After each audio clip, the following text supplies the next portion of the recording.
Buenas. Então, eu queria fazer um vídeo sobre backtest, né? Eu vou aproveitar essa sequência de vídeos do Larry Williams para a gente fazer um vídeo aqui simples até sobre backtest, tá? Mas que dá para a gente levantar alguns pontos e começar a discutir algumas considerações, tá? Em relação ao backtest. Então, eu estou usando o Larry Williams 9.2. Eu já fiz um vídeo sobre como localizá-lo programaticamente, onde eu até explico um pouco o modelo em si, tá? Então, eu não vou ficar retornando nessa questão, você pode assisti-lo, mas basicamente a nossa condição aqui é que o nosso preço de fechamento esteja abaixo da mínima anterior e que, de forma geral, haja uma tendência de alta. Tá? A forma que eu identifico uma tendência de alta é usando uma função externa que eu criei, chamada FE busca tendência, que eu vou abrir aqui para você. Você pode pausar o vídeo, copiar, e você precisa só salvar com o nome exatamente da mesma forma que eu programei, né? FE underline busca tendência, que você vai poder referenciar então no seu código, tá? Eu vou fazer um vídeo provavelmente só sobre aquela função, porque eu já tive gente perguntando para entender mais, tá? Então note a importância de você saber um pouquinho, né, que seja, sobre programação, para você não ficar à mercê da interpretação dos outros, né? Por exemplo, você nesse caso está confiando na minha interpretação de uma busca de tendência, né? Que não necessariamente pode ser a sua. Então, você sabendo identificar aquele código, você pode fazer ajustes para, né, se adequar mais com a sua visão, né, de operação, ou de modelos operacionais. Tá? Então, o nosso primeiro teste condicional para o backtest, né, é perguntar se nós estamos posicionados usando a função isBot, né? Ou seja, estamos comprados, né? É isso que a gente está perguntando. Por quê? Porque esse modelo que a gente está testando aqui, ele é só na ponta da compra. Obviamente existe o equivalente para a ponta da venda, você pode até ajustar esse código para fazê-lo na ponta da venda, mas a gente está fazendo aqui na ponta da compra apenas, tá? Para simplificar também o código, porque senão fica muito complexo, né? E aí fica difícil de explicá-lo, né? Então a gente tem que ir com calma. Estando, né, posicionado, o que a gente vai fazer? Buscar por posições de saída, né? Se a gente está comprado, estamos, né, isBot, a gente vai enviar ordens de saída, né, no nosso alvo e no nosso stop, tá? Com a quantidade, né, usando a função lot para determinar a quantidade mínima que a gente precisa, né, por um lote para um determinado ativo. Tá? Usando as funções então de ordens a limite e ordens stop, né? Algo que a gente discute também com calma no curso, né? A diferença entre cada uma dessas tipos de ordem e das funções, né? Para cada tipo de ordem, né? Então, por exemplo, qual a diferença para a função to cover, né? Porque tem funções de venda limite sem cover. Qual é a diferença, né? Então a gente discute isso com calma no curso, né? Eu não vou ficar explicando tudo aqui passo a passo, né? Então, caso, né, a gente então atinja nosso alvo, nosso stop, a gente envia essas ordens, né?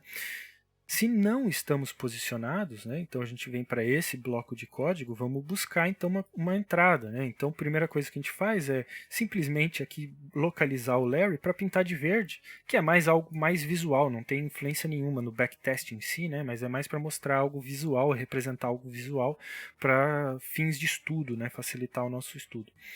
Próximo teste é testar qual a periodicidade do gráfico, tá? E aí para isso a gente usa a função barType.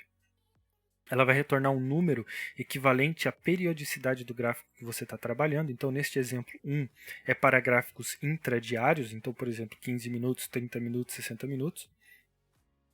E caso seja um gráfico intradiário, a gente vai armazenar numa variável que eu chamei D para representar um deslocamento, a gente vai armazenar 0.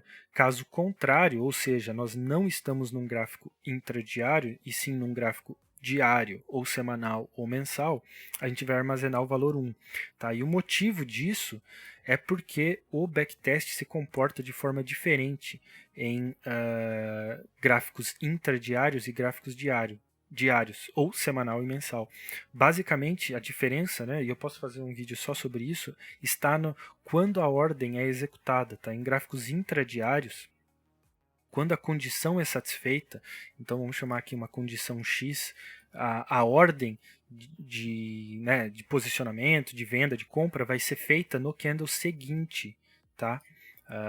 No caso do gráfico diário, ou semanal ou mensal, a ordem vai acontecer no mesmo candle onde ocorre a condição. Tá? Então, neste exemplo específico que a gente está falando do Larry, a nossa condição de entrada é no rompimento da máxima.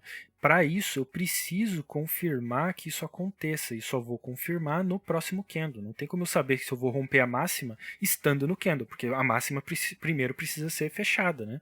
Então, só vai acontecer quando eu fechar aquele candle. No próximo, eu vou saber, então, sim, rompi a máxima ou não.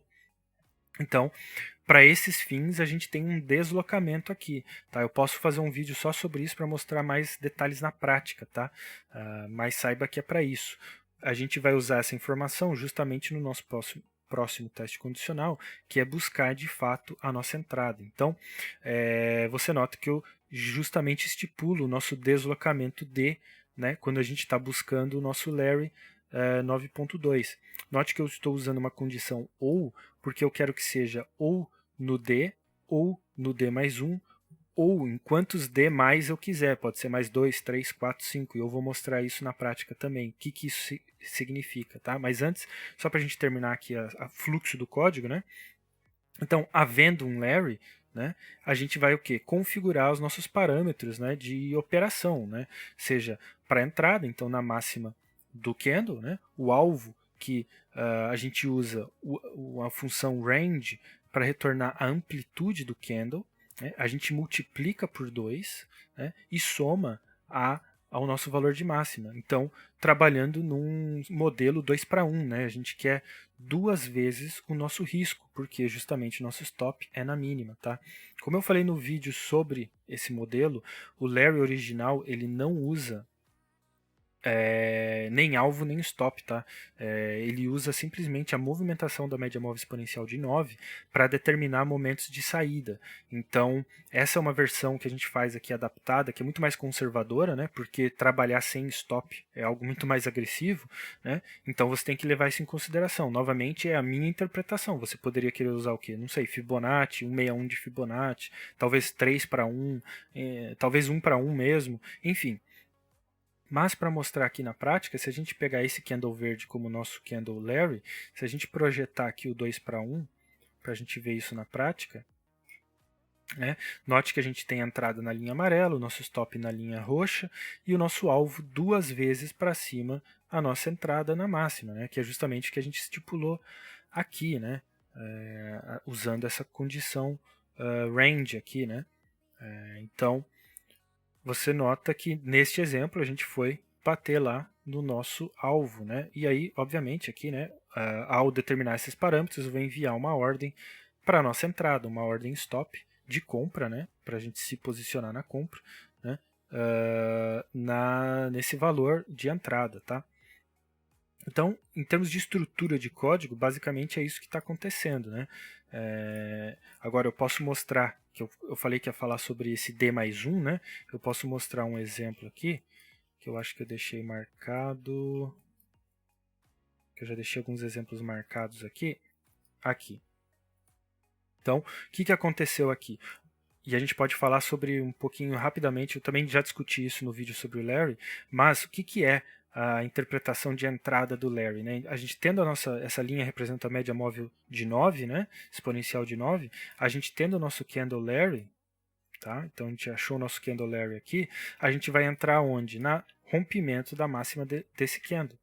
Porém, não havendo rompimento, a gente vai mover a nossa entrada.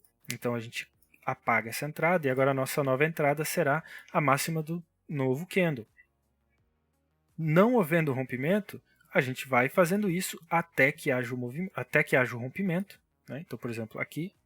Né? Então agora rompemos essa máxima e agora sim a gente entra, desde que essa média móvel continue apontando para cima. O momento que ela aponta para baixo, né, então se ela está aqui e aí ela aponta para baixo, aí a gente desconsidera as nossas entradas. Tá? Porém, a média móvel continuando movimentando, a gente vai esperar o momento em que rompe para cima. Como eu mencionei, essa é uma versão muito mais conservadora, adaptada, né, da versão original. Então, o que eu estou fazendo aqui é determinando quantos candles seguintes, né, eu aceito, ou quantos candles após o meu Larry eu aceito como parâmetro de entrada, né? Neste exemplo específico, eu estou usando só D mais 1, ou seja, neste exemplo aqui, se a gente vê o nosso candle original, Larry, de entrada não rompeu, a gente foi mover os nossos parâmetros, né, então de entrada, stop e alvo, para o candle seguinte. E de fato ele rompeu neste candle aqui, né, o que seria este candle aqui. Ele rompeu e no caso ali foi estopado, né? Então se a gente abrir novamente aqui o nosso parâmetro de cálculo, né? Note que o nosso stop está na linha roxa, foi exatamente onde a gente saiu, né? E perceba que, obviamente, os nossos parâmetros aqui são atualizados para o candle que a gente entrou e não mais para o Larry, né? Então, agora o stop é a mínima deste candle, a entrada é a máxima deste candle e o alvo é a amplitude, né, deste candle aqui, vezes 2. Né? Então você nota que isso é atualizado também. Né? Mas eu poderia então aumentar, poderia colocar aqui, tirar esse comentário, colocar mais 2, ou seja, ele aceitaria até os 2 próximos, mais 3 próximos e assim por diante. Você pode fazer da forma que você achar melhor. Para fim de estudos aqui, fica mais fácil a gente limitar para não ficar muito resultado na tela também. Né? E um outro exemplo que eu queria mostrar aqui, né? Então, seguindo essa linha de raciocínio, qual que é? Quando não, né, não acontece nada. Então, por exemplo, se a gente pegar o nosso Larry, que foi aqui, né, movemos D mais 1, a entrada para cá, não rompeu. Aqui D mais 2, né? No nosso exemplo aqui, né, como a gente não rompeu o nosso D mais 1, nada a ser feito, nada aconteceu. Né? Nada aconteceu, eu digo, nenhuma ordem foi executada, né? Ele pintou de verde porque, como eu falei, é só para a gente localizar o Larry, né? Mas não está relacionado ao nosso backtest. Nesse caso aqui, até se a gente tivesse colocado D mais 2, também não teria sido rompido, né? Teria sido rompido aonde? Aqui, no D mais 3, né? Que aí sim, de fato, a gente rompeu. Porém, note que a gente precisa o quê? Né? Que a média esteja subindo. Né? Neste caso aqui, ó, a partir do momento que ela virou para baixo, já não caracteriza mais nossa entrada. Tá? Eu só queria mostrar um exemplo, né, dos D mais 1, mais 2, mais 3, mas tenha isso em mente também, né, que dependendo da direção da média móvel, ele desconsidera as entradas. Né? A média móvel, no caso da compra, né, tem que estar apontando para cima. Então, só para a gente finalizar aqui, né, mais um exemplo. Esse foi um exemplo que não é muito bom de se operar, né? Porque você vê quando a amplitude do candle é muito grande, assim com uma sombra muito grande. Primeiro que seu alvo, num exemplo 2 para 1, né? Ele fica não, bastante otimista, né? Seria muito complicado você esperar um ganho desse aqui tão rápido assim, né? E então a gente foi estopado aqui, né? Mas justamente o que eu queria lembrar é que este modelo aqui foi desenvolvido, né? Ou ele esse código aqui ele está pensando o quê? Nos gráficos de ações, né? Por que nos gráficos de ações? Porque se a gente considerar, por exemplo, um gráfico do índice, então vamos abrir aqui o índice futuro, qual que é o problema com o índice futuro?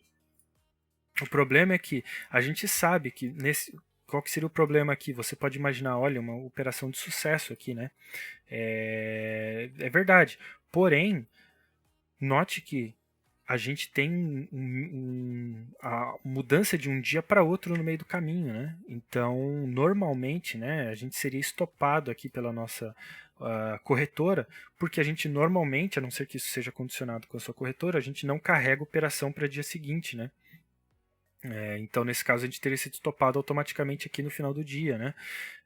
Obviamente, você pode ajustar esse código para talvez fechar uma posição no final do dia? Pode, não tem problema nenhum. Né? Só digo assim, são considerações que você tem que fazer quando você está justamente programando o seu backtest, né? Eu estou trabalhando com um índice futuro ou com um gráfico de ações, né? Porque aí, dependendo, pode impactar, né? O fato de eu carregar operações, né?